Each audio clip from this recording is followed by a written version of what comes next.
Imagine कीजिए कि आप एक ऐसे नीले समुद्र में तैर रहे हैं जिसका पानी हल्का गर्म है, ऊपर सूरज चमक रहा है और पानी इतना शांत है कि उसकी सतह एक शीशे जैसी लग रही है। अब भले ही ये पूरी दुनिया का सबसे खूबसूरत समुद्र लगता हो, लेकिन यही समुद्र हमारी धरती के इतिहास की सबसे भयंकर तैरने की जगह थी, क्योंकि आपके पैरों के ठीक नीचे उस नीले पानी के अंदर कुछ ऐसा छिपा बैठा है जिसके सामने आज की शार्क और एक व्हेल भी एक कमजोर डरी हुई छोटी मछली जैसी नजर आती है। अब एक सवाल आपके दिमाग में जरूर खड़ा हुआ होगा कि भाई आखिर ये समुद्र है क्या और इसका नाम क्या है। और गाइस, यहीं से ही एक बेहद ही अजीब बात हमारे सामने आती है। असल में ये समुद्र आज है ही नहीं, वो तो कब का सूख चुका है और हो सकता है कि आप इस समुद्र के फर्श पर पहले ही चल चुके हों बिना ये जाने कि कभी यहाँ पानी था और उस पानी में तैरती थी मौत। इस समुद्र का नाम था वेस्टर्न इंटीरियर सी वे, पर जो लोग इसे जानते हैं वो इसे एक और नाम से बुलाते हैं, हेल्स एक्वेरियम, यानी नर्क का समुद्र। तो हाय गाइस, मैं हूं आकाश और आज की इस वीडियो में हम इसी समुद्र के अंदर उतरेंगे, एक ऐसी दुनिया जहां पर उस वक्त जमीन पर रहने वाले डायनासोर भी पानी के पास आने से कांपते थे। क्योंकि गाइस, इस कहानी का सबसे बड़ा राज यही है कि उस जमाने के सबसे खतरनाक जानवर जमीन पर नहीं बल्कि यहीं रहते थे, इसी पानी के नीचे। चलिए 10 करोड़ साल पीछे चलते हैं। उस जमाने में धरती आज जैसी बिल्कुल नहीं दिखती थी। अमेरिका, जो आज एक पूरा जुड़ा हुआ देश है, वो तब ऐसा नहीं था। उस वक्त अमेरिका के ठीक बीचों बीच एक विशाल समुद्र था और इस समुद्र ने पूरे अमेरिका को 2 हिस्सों में बांट रखा था, एक हिस्सा पश्चिम में और दूसरा हिस्सा पूरब में, बीच में सिर्फ पानी। पर यह समुद्र कितना बड़ा था? 3200 किलोमीटर लंबा, यानी कश्मीर से कन्याकुमारी तक की दूरी। लेकिन इस समुद्र में एक अजीब बात थी, ये इतना बड़ा होने के बावजूद भी गहरा नहीं था। ज्यादातर जगह पानी सिर्फ इतना था कि सूरज की रोशनी नीचे जमीन तक पहुंच जाए। पानी गर्म था, रोशनी से भरा रहता था और ऊपर से देखने में ये बिल्कुल किसी टूरिस्ट वाली जगह जैसा लगता था, और यही इस जगह का असली धोखा था। देखो, जब पानी गर्म हो और उसमें रोशनी भी पहुंच रही हो तो उस जगह पर खाना भरपूर मिलता है। छोटी मछलियां, कीड़े, कछुए और हर तरीके के अलग अलग चीजें उसी जगह पर अपना डेरा बसाती हैं। अब देखो, कुदरत का एक सिंपल नियम है, जहां खाना सबसे ज्यादा होता है वहीं पर ही एक से बड़े एक शिकारी होते हैं। और ये चीज यहाँ पर जानना आपके लिए इसलिए जरूरी है क्योंकि अगर आपने ये नहीं जाना तो आगे की पूरी कहानी आप कंफ्यूज कर जाएंगे। देखो, पानी के अंदर जानवर जमीन से कहीं ज्यादा बड़े हो सकते हैं क्योंकि पानी उनके भारी शरीर को ऊपर उठाता रहता है। जमीन पर जितना बड़ा जानवर खड़ा नहीं हो सकता, वो पानी में भी आराम से तैर लेता है। इसलिए इस समुद्र में जानवर इतने बड़े हुए जितना जमीन पर कभी मुमकिन ही नहीं थे। ये समुद्र इसी तरीके से धरती पर 3 करोड़ सालों तक जिंदा रहा और इस समुद्र के हर एक कोने में बिछी हुई थी मौत। लेकिन इंटरेस्टिंग बात यह है कि इन सबसे ऊपर इस दुनिया का राजा कोई शार्क या मछली नहीं बल्कि एक ऐसा जानवर था जो पहले जमीन पर रहता था और बाद में वापस समुद्र में चला गया। इसका नाम था मोसासॉर्स और यही इस पानी में सबसे खतरनाक था। अब आप सोच रहे होंगे कि आखिर ये मोसासॉर्स दिखता कैसा था। तो देखो, इसके लिए आप एक विशाल छिपकली सोचिए, पर उसकी अब टांगे नहीं हैं, उसकी जगह फ्लिपर्स हैं, जैसे मछली के पंख। उसका शरीर एक सांप जैसा लंबा है और वो पानी में एक शार्क की तरह तेज घूमता है। ये इस समुद्र का असली राजा था। लेकिन इससे भी पहले एक और नाम जिससे आपको डरना चाहिए, वो था टाइलोसोरस। ये जानवर 15 मीटर लंबा हो सकता था, यानी एक बड़ी व्हेल जितना बड़ा। आप एक स्कूल बस रख दो और उसके आगे आधी और बस जोड़ दो, ये जानवर उतना लंबा था। पर इसकी असली ताकत इसके शरीर में नहीं बल्कि इसके चेहरे में थी। टाइलोसोरस के मुंह के आगे वाला हिस्सा पूरी ठोस हड्डी का बना था। वहाँ कोई दांत नहीं, बस एक सख्त हड्डी थी, जैसे एक हथौड़ा। और ये जानवर उस हड्डी को एक हथियार की तरह इस्तेमाल करता था। वो पूरी रफ्तार से आता और अपने शिकार को उस हड्डी वाले सिर से सीधी टक्कर मारता। एक ही टक्कर में शिकार के अंदर की हड्डियां टूट जाती। अब ये जानवर कितना गुस्सैल था, इसका एक जीता जागता प्रूफ भी मिलता है। साइंटिस्ट को एक फॉसिल मिला, उसमें एक टाइलोसोरस ने अपने ही तरीके के एक दूसरे मोसासॉर को टक्कर मारी थी, इतनी तेज कि उस दूसरे जानवर का सर ही फट गया था और वो वहीं मर गया। यानी ये जानवर सिर्फ खाने के लिए दूसरे जानवरों को ही नहीं बल्कि बिना वजह अपने जैसे जानवरों को भी मार डालता था। लेकिन अब मैं आपको इस समुद्र के सबसे बड़े राजा से मिलाता हूँ। इसका नाम था मोसासॉरस। ये टाइलोसोरस से भी बड़ा था, 17 मीटर लंबा और 10 टन भारी।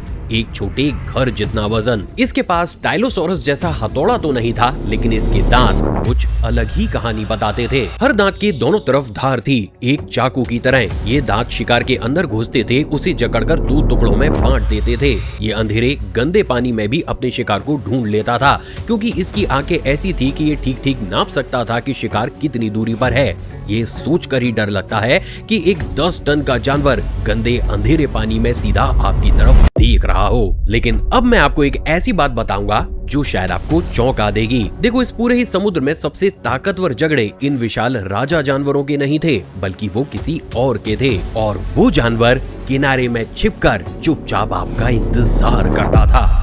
इस समुद्र के किनारे में जहाँ पानी शांत और उथला था, वहाँ एक जानवर छिपकर किसी का इंतजार करता था। इसके जबड़े इस पूरी दुनिया में सबसे खतरनाक थे। इसका नाम था डायनोसुकस। ये एक विशाल मगरमच्छ जैसा जानवर था, 12 मीटर लंबा। इसका पूरा शरीर हड्डी जैसे कवच से ढका रहता था। ये कवच इतने ज्यादा बड़े थे कि जब साइंटिस्ट ने पहली बार इन्हें देखा तो वो ये समझ ही नहीं पाए कि ये किसी आर्मर वाले डायनासोर के हिस्से हैं, पर इसकी असली ताकत इसका सर था। अब जरा मुझे आप एक बात बताइए, आप लोग टीरेक्स को तो जानते ही होंगे, जो दुनिया का सबसे मशहूर खूंखार डायनासोर था। साइंटिस्ट मानते हैं कि इस मगरमच्छ की काट टीरेक्स से भी ज्यादा ताकतवर थी, इतनी ताकतवर कि वो एक कार को चबाकर भी आसानी से तोड़ दे। लेकिन बावजूद इसके भी ये जानवर अपनी इस काट का इस्तेमाल जानवरों को चीरने के लिए नहीं, बल्कि चीजों को कुचलने के लिए करता था। ये किनारे के पानी में चुपचाप पड़ा रहता था, बिल्कुल आज के मगरमच्छ की तरह, किसी को भी नहीं देखता था। अब इस पॉइंट पर जरा ये सोचिए कि किनारे पर एक डायनासोर चुपचाप घूम रहा है, तभी उसे प्यास लगती है। वो पानी पीने के लिए किनारे पर आता है और जैसे ही वो अपना सर झुकाता है,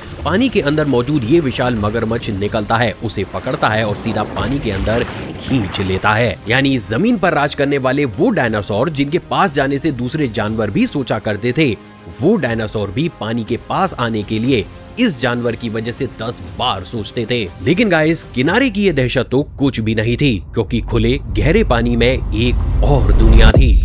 अब इस समुद्र के गहरे और खुले पानी में चलते हैं। यहाँ कुछ ऐसा तैरता था जो किसी दूसरी दुनिया का लगता था। इसका नाम था टूसोटूथिस। ये एक विशाल स्क्विड जैसा जानवर था। जी हाँ, वही हाथों वाला जानवर जो हमारे समुद्र में तैरता है, बस इसके साइज को और ज्यादा बड़ा कर दीजिए। उस समय इसके हाथ बहुत बड़े हुआ करते थे, जिन पर चिपकने वाले सकर्स थे, और इन हाथों के बीच में एक चोंच छिपी थी। ये जानवर भी कितना ज्यादा गुस्सैल था, इसका भी सबूत रिसेंटली रिसर्चर्स को मिला है। एक ऐसा सबूत जिसे देखकर उनकी रूह भी कांप गई। असल में साइंटिस्ट को एक मछली का फॉसिल मिला। उस मछली के गले में टूसोटूथिस का एक हिस्सा फंसा हुआ था। दोनों एक साथ मरे थे, एक दूसरे को निगलने की कोशिश में। यानी ये जानवर अपनी जान दे देगा, लेकिन अपने शिकार को बिल्कुल भी नहीं छोड़ेगा। अब इसी खुले पानी में एक और जानवर था। ये अपने पूरे शरीर पर एक कवच लेकर घूमता था। इसका नाम था पेरपूस जोसिया। ये एक विशाल घोंगे जैसा जानवर था। आप घोंगा तो जानते ही होंगे। जी हाँ, वही जानवर जो अपने पीठ पर एक घर जैसी चीज को लेकर घूमता है, बस इस केस में उसका साइज बहुत मैसिव कर दीजिए। इसका गोल घर 3.5 मीटर चौड़ा था, यानी एक इंसान की लंबाई से भी ज्यादा। और अगर उस घर को उतार दें तो इसके अंदर छिपा इसका शरीर 18 मीटर तक खुलता था। 2 व्हेल एक की लाइन में एक खड़ा कर दो, उतना लंबा। अब जरा इस सीन को इमेजिन कीजिए, एक शांत गर्म समुद्र और आपके सामने एक 18 मीटर लंबा जानवर धीरे धीरे गुजर रहा हो। सिर्फ इसे देख लेना ही किसी के होश उड़ाने के लिए काफी था। लेकिन देखो, जितने भी जानवरों को अभी तक हमने डिस्कस किया है, उन सभी की एक बहुत बड़ी प्रॉब्लम थी। ये सभी स्पीड में काफी ज्यादा स्लो थे, और इसलिए अब मैं आपको इंट्रोड्यूस करता हूँ उस जानवर से जो इस समुद्र में रहता था, और उसकी असली ताकत उसके शरीर में नहीं बल्कि उसकी रफ्तार में थी। जरा इसे देखिए, ये एक ऐसा शिकारी है जिसे देख आपको ये लगता होगा कि शायद आप इसे जानते होंगे। इसका नाम था क्रेटोजाइराइना, पर लोग इसे एक आसान नाम से बुलाते हैं, गिनसू शार्क। ये 8 मीटर लंबी शार्क्स थीं और ये देखने में आज की बिल्कुल ग्रेट व्हाइट शार्क्स जैसी लगती थीं। जी हाँ, वही शार्क्स जिनको आपने मूवीज में जरूर देखा होगा। और यहीं पर ही साइंस की एक बेहद ही अजीब बात छिपी है। ये गिनसू शार्क आज की ग्रेट व्हाइट शार्क की रिश्तेदार नहीं थी। ये बिल्कुल अलग जानवर थे, करोड़ों साल के फासले पर फिर भी दोनों ने एक जैसा रूप बनाया, एक जैसे शिकारी बने। यानी कुदरत ने एक जैसे मॉन्स्टर को 2 बार बनाया, 2 अलग अलग समय पर। ये बात सोचने में जितनी ज्यादा अजीब है उतनी ही सच्ची भी है। अब गिंसू शार्क को सबसे खतरनाक बनाती थी इसकी रफ्तार। ये शार्क 70 किलोमीटर प्रति घंटे की स्पीड से पानी में दौड़ती थी, यानी एक कार जितनी तेज, और इस स्पीड से ये सीधा अपने शिकारी से जाकर टकरा जाती थी। इसके दांत ग्रेट व्हाइट शार्क से भी बड़े थे और इन दांतों पर एक मोटी परत थी ताकि वो इतनी तेज टक्कर में टूट ना जाएं। अब इस पॉइंट पर आप ये सोच रहे होंगे कि आखिर ये शार्क शिकार किसका करती थी? वेल, ये शार्क दूसरे शिकारियों का शिकार करती थी और हाँ, इसके पेट में दूसरी शार्क्स भी मिली हैं, जिसमें मोजासॉर्स के भी टुकड़े थे। यानी ये उन शिकारियों का भी शिकार कर लेती थी जो खुद एक बहुत बड़े शिकारी थे। इसके काटने के निशान उन डायनासोर्स की हड्डी पर भी मिले हैं जो मरने के बाद बहकर समुद्र में आ गए थे। यानी जमीन का राजा भी इस पानी में आकर इस शार्क का खाना बन जाता था। लेकिन इन सारी ही चीजों के बीच हमें एक ऐसी मछली भी मिली है जो अपना ही खाना निगलते समय मर गई थी। तो यह है इस समुद्र की सबसे खूबसूरत मछली। इसका नाम है जियोफिटाइनस। ये एक विशाल मछली थी, 6 मीटर लंबी। इसका चेहरा अंदर की तरफ धंसा हुआ था और इसकी आंखें खूंखार थी। इसका मुंह एक अजीब तरीके से खुलता था, इतना ज्यादा खुलता था कि ये अपने से आधे साइज के शिकार को भी एक बार में पूरा निगल जाती थी। इसका सबूत एक ऐसे फॉसिल में छिपा है जो आज भी साइंटिस्ट को हैरान करता है। असल में साइंटिस्ट को इस मछली का एक अजीब फॉसिल मिला। असल में उस फॉसिल में इस मछली के पेट के अंदर एक दूसरी बड़ी मछली पड़ी हुई थी और वो भी 2 मीटर लंबी, जो पूरी की पूरी अंदर थी। अब इस विशाल मछली ने इतने बड़े शिकारी को निगल तो लिया, पर वो शिकार इतना बड़ा था कि उसने इस मछली को अंदर ही अंदर मार डाला। दोनों एक साथ मर गए, एक ही फॉसिल में हमेशा के लिए एक साथ जम गए। ये एक सीन इस पूरे समुद्र की सच्चाई बता देता है, जहाँ हर जानवर किसी न किसी का शिकार था और हर एक शिकार अपने से बड़े शिकारी का इंतजार कर रहा था। पर अब एक सबसे इम्पोर्टेंट सवाल कि फिर आखिर ये पूरी दुनिया यानी कि ये हेल्स एक्वेरियम आखिर खत्म कैसे हुआ? वेल गाइस, इसके खात्मे की सच्चाई इतनी ज्यादा डरावनी है जितनी अभी तक की इसकी पूरी कहानी थी। देखो, अब जानते हैं कि आखिर इस हेल्स एक्वेरियम का अंत हुआ कैसे। तो सबसे पहले ये समुद्र धीरे धीरे सूखने लगा। लाखों सालों में पानी पीछे हटने लगा और ये विशाल दुनिया छोटी बनकर रह गई। लेकिन फिर भी इस विशाल समुद्र का अंत पानी से नहीं बल्कि आसमान से आया था। बात है आज से 6 करोड़ 60 लाख साल पहले की। एक विशाल पत्थर आसमान से धरती पर गिरा था। इतना बड़ा पत्थर कि उसने पूरी धरती पर तबाही मचा दी। यही वो घटना थी जिसने सारे डायनासोर्स को खत्म किया था। पर इस समुद्र के लिए तबाही बाकी की जगहों से भी ज्यादा भयानक थी, क्योंकि वो पत्थर यहीं इस समुद्र के पास आकर गिरा था। एक विशाल लहर जिसे हम सुनामी कहते हैं उस वक्त तुरंत ही इस विशाल समुद्र के अंदर दौड़ी और जो उस वक्त हुआ उसके निशान हमें आज तक देखने को मिलते हैं। देखो, साइंटिस्ट को ऐसी मछलियों के फॉसिल्स मिले हैं जिनके गले के अंदर उस टक्कर से उड़ी कांच की नन्ही बूंदें आज भी फंसी हुई हैं। इसका मतलब समझिए, ये मछलियां ठीक उसी पल मरी जिस वक्त आसमान से वो तबाही आग के गोलों में बरसी। उन बूंदों ने उनका आखिरी पल पत्थर में जमा दिया। इस एक घटना ने इस समुद्र के सारे मॉन्स्टर्स को हमेशा के लिए खत्म कर दिया और हेल्स एक्वेरियम के दरवाजे हमेशा के लिए बंद हो गए। और अब इस कहानी की सबसे आखिरी बात, जरा उस जगह की कल्पना कीजिए जहां ये समुद्र मौजूद था। देखो, आज वहां पानी नहीं है, वहां मक्के के खेत हैं, लंबी सड़कें हैं, चलते हुए लोग हैं और सूखी जमीन है। लेकिन उस जमीन के नीचे आज भी वो सारे मॉन्स्टर्स फॉसिल्स बनकर वहीं पर उसी जगह मौजूद हैं। वो विशाल मोसासॉर्स, वो कवच वाला मगरमच्छ, वो अजीब टूसोटूथिस, सब उस जमीन के नीचे खामोश पड़े हैं। तो अगली बार जब आप किसी शांत मैदान पर खड़े हो, एक पल के लिए नीचे जमीन की तरफ जरूर देखिएगा, क्योंकि हो सकता है कि आप उस जगह पर खड़े हो जो कभी इस धरती पर तैरने के लिए सबसे भयानक समुद्र था। आई होप गाइज आज की वीडियो आपको पसंद आई होगी। अब आप मुझे कमेंट करके ये जरूर बताइएगा कि उस जमाने में अगर आप मौजूद होते तो आपको इनमें से कौन सा मॉन्स्टर सबसे ज्यादा डराता।